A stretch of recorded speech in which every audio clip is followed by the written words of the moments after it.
Pronunciation of KCC tutorials. बच्चों, आज हम 10th साइंस 1 का 6th chapter refraction of light इसका लास्ट पार्ट सीखने वाले। आज का हमारा टॉपिक है partial and total internal reflection. तो वीडियो स्टार्ट करने से पहले आपको एक रिक्वेस्ट है कि अगर आपको हमारी वीडियो अच्छी लग रही हो, आपको कुछ फायदा हो रहा हो, तो please like, share and comment on this video. और अब तक हमने हमारे चैनल को सब्सक्राइब नहीं किया होगा तो सब्सक्राइब भी कर दीजिए। So let's start. Partial and total internal reflection. When light enters a rarer medium from a denser medium, it gets partially reflected. That is, part of light get reflected, come back into the denser medium as per the law of reflection. जब light enter होती है rare to denser में, देख लो rare to denser, तो कहां पे जाए RDT towards the normal. तो टूवर्ड्स द नॉर्मल होता है, इसमें क्या होता है, इट गेट्स पार्शली रिफ्लेक्टेड, वो थोड़ी सी रिफ्लेक्ट होती है, and come back into the denser medium again, यानी कि ये पॉइंट सोर्स से यहाँ पे आ गई, रिफ्लेक्ट हो गई, छोटा सा उसका पार्ट अंदर रिफ्लेक्ट हो जाएगा again. This is called partial reflection, यानी कि थोड़ा पार्ट रिफ्रैक्ट हो गया, थोड़ा पार्ट रिफ्लेक्ट हो गया। The rest of the light gate reflected, यानी कि जो ये बाहर वाला पार्ट है वो क्या है, रिफ्लेक्टेड पार्ट, और ये सारा अंदर वाला जो पार्ट है वो पार्शली रिफ्लेक्टेड है। यहां से भी एक रे आएगा ऐसे, and goes into the rarer medium, और ये रेयर यानी कि एयर में चला जाएगा। Then as light is going from denser to rarer, denser to देखो water to air, denser to rarer, it bends away from the normal. क्या होगा, देख लो DR A ऐसे है ना, डरा, denser to rarer away from the normal, that is the angle of incident, angle I is smaller than that of the angle of reflection. Angle I always smaller than angle of reflection. This is shown on the left side of the figure 6.9. यही हमें इस वाले condition में दिया है। If we increase the I, अब I की value बढ़ा रहे हैं, R will also increase, I बढ़ गया तो R भी बढ़ जाएगा अकॉर्डिंग टू स्नेल्स लॉ। क्यों, क्योंकि sine I upon sine R is equal to constant रहना चाहिए, इसलिए as per the refractive index is constant, इसका रेशियो क्या होता है, कॉन्स्टेंट होता है। इसलिए for a particular value of I, the value of R become 90। अब कोई तो I की वैल्यू होगी इसे कि जो जब ये देख लो यहाँ पे ये जो I है, इस I के लिए R की वैल्यू कितनी होगी, 90, यानी कि यहाँ पे इस सरफेस के यहां पर ही रिफ्लेक्ट हो जाएगा। This value of I is called as the critical angle, इसको हम कहेंगे क्रिटिकल एंगल। तो आपको एक बात समझ में रहनी चाहिए कि what is the critical angle. तो आपको लिखना है for a particular value of I, the value of R becomes equal to 90, this value is called of I, the value of I is called as critical angle. Then for angle of incidence larger than critical angle, अब angle I is greater than angle critical, incident angle जो है वो critical angle से बढ़ गया तो क्या होगा, द एंगल ऑफ रिफ्रैक्शन, इसमें क्या आता है, angle of refraction is larger than 90। Critical के वक्त कितना होता है, एंगल R इज इक्वल टू 90 बन जाता है, बराबर। मगर I क्रिटिकल एंगल के आगे गया तो एंगल R उसके भी आगे जाएगा, यानी कि 90 से आगे जाएगा।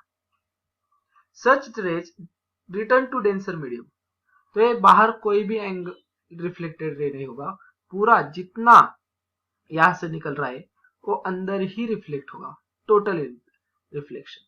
यानी कि यहाँ पर देख लो पार्शियल था, दो टुकड़े, एक बाहर एक अंदर, एक बाहर एक अंदर, मगर इस क्रिटिकल एंगल के अगर आगे गए हम इंसिडेंट में तो रिफ्रैक्टेड रे 90 के आगे जाता है और 90 से बढ़ जाने के कारण वो सारे रेज डेंसर इस पॉइंट को मीट होंगे और अगेन डेंसर यानी कि उसी में ही अगेन रिफ्लेक्ट होगी। इसे कहते हैं हम total internal reflection. Internal media में हुआ है ना, इसलिए we can determine the value of critical angle such as follows. तो हम नीचे दी हुए वहां से हम क्रिटिकल एंगल की वैल्यू भी निकाल सकते हैं। देख लो कैसे। 1 and 2 यानी कि refractive index of medium 1 with respect to 2 is equal to sine I upon sine R. For the internal reflection I कितना है, क्रिटिकल एंगल है, और आर कितना होता है 90 degree. So 1 and 2 is equal to sine I upon sine R. R की वैल्यू है 90, साइन 90 की वैल्यू कितनी होती है 1, that is sine i divided by 1 is equal to sine i. तो अब साइन आई हमें मालूम हो गया, तो हम क्या डिटरमाइन कर सकते हैं, क्रिटिकल एंगल इससे डिटरमाइन कर सकते हैं, किससे, रिफ्रैक्टिव इंडेक्स से। आगे समझ में आपको। दे रेनबो, आपने रेनबो देखा होगा, जब रेनफॉल होता है, बारिश गिरती है, कि उसके बाद हमें स्काई में रेनबो दिखाई देता है। तो रेनबो क्यों फॉर्म होता है, क्योंकि एयर में तभी भी मॉइस्चर बना हुआ रहता है, ड्रॉपलेट्स होते हैं, वाटर ड्रॉपलेट्स। तो आपको यहाँ पे वाटर ड्रॉपलेट्स का ही दिया है, लाइट रेट आ रहा है, ये येलो है मगर ये व्हाइट लाइट आएगी। देन जो रेड पोर्शन दिया है वो रेड कलर का स्पेक्ट्रम है, ए वॉयलेट स्पेक्ट्रम है, ब्लू वाला जैसे दिया है। यहाँ पे स्पेक्ट्रम, इसके बीच बहुत सारे कलर होंगे, 7 कलर बराबर, ए आर और ये होगा वी, यहाँ पर है आर, यहाँ पर है वी बराबर। Then it is the combined effect of number of natural processes. Combined effect है किसका, it is the combined effect of dispersion, refraction and total internal reflection. तो आपको ये बात ध्यान में रखनी है, rainbow is the combined effect of dispersion, dispersion यानी कि यहाँ पे देख लो 7 कलर्स फॉर्म हो गए हैं, R to V dispersion. Refraction, यहाँ पे देख लो ये स्ट्रेट लाइन होनी चाहिए थी, मैं यहाँ पे क्या हो गया refraction. And total internal reflection, इस पॉइंट के यहाँ, इन दोनों पॉइंट के यहाँ टोटल इंटरनल रिफ्लेक्शन हो गया। कैसे, तो ए रेज आगे नहीं गए हैं, ए वाटर ड्रॉपलेट्स में ही यहाँ पे टच हो गए, अगेन अंदर ही आ गए वाटर ड्रॉपलेट के। ए वायलेट स्पेक्ट्रम बना था, वो यहाँ पे मीट हुआ और उसी सरफेस से अंदर इंटरनल रिफ्लेक्शन हुआ। आ गए समझ में। डिस्पर्शन इस वक्त हो गया, यहाँ पे डिस्पर्शन, ये डायग्राम में लिख के ले लो आप अपने, यहाँ पे TIR ऐसे लिखना, that is total internal reflection, और यहाँ पे नीचे रिफ्रैक्शन लिखो। ओके, देन आगे बढ़ते। It can be seen mainly after a rainfall, rainfall के बाद हमें बहुत बार दिखाई देता है। Small droplets of water act as a small prism.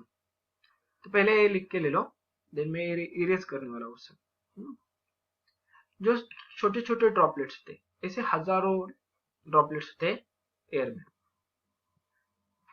तो एक एक ड्रॉपलेट एक प्रिज्म के जैसे एक्ट करता है। When light rays from the sun enter these droplets, light rays आ गई इस ड्रॉपलेट में, यहाँ पे it gets refracted and dispersed, इसका रिफ्रैक्शन भी होगा और उसका डिस्पर्शन भी होगा, यानी कि इसके 7 कलर बन गए अभी इधर। Then there is a internal reflection. अब इस दूसरे पॉइंट पे आकर इस वाले और इस वाले, इनका हो गया इंटरनल रिफ्लेक्शन। चलो हो गया इनका इंटरनल रिफ्लेक्शन, यहां तक आ गया। Then after that one again the light gets refracted, यहां से वापिस एक बार refraction, while coming out of the droplet, droplet से बाहर आएगा लाइट रे, तो यहाँ पे अगेन रिफ्रैक्शन होगा। All this 3 processes together produce a rainbow. तो इन तीनों process, that is dispersion, refraction and total internal reflection की वजह से हमें रेनबो मिलता है। सेम फिनोमेना होता है जब आप स्प्रिंकल देखोगे, उसमें क्या होते हैं, छोटे छोटे बूंद होते हैं। तो हर एक ड्रॉपलेट ऐसा ही प्रिज्म के जैसे काम करेगा।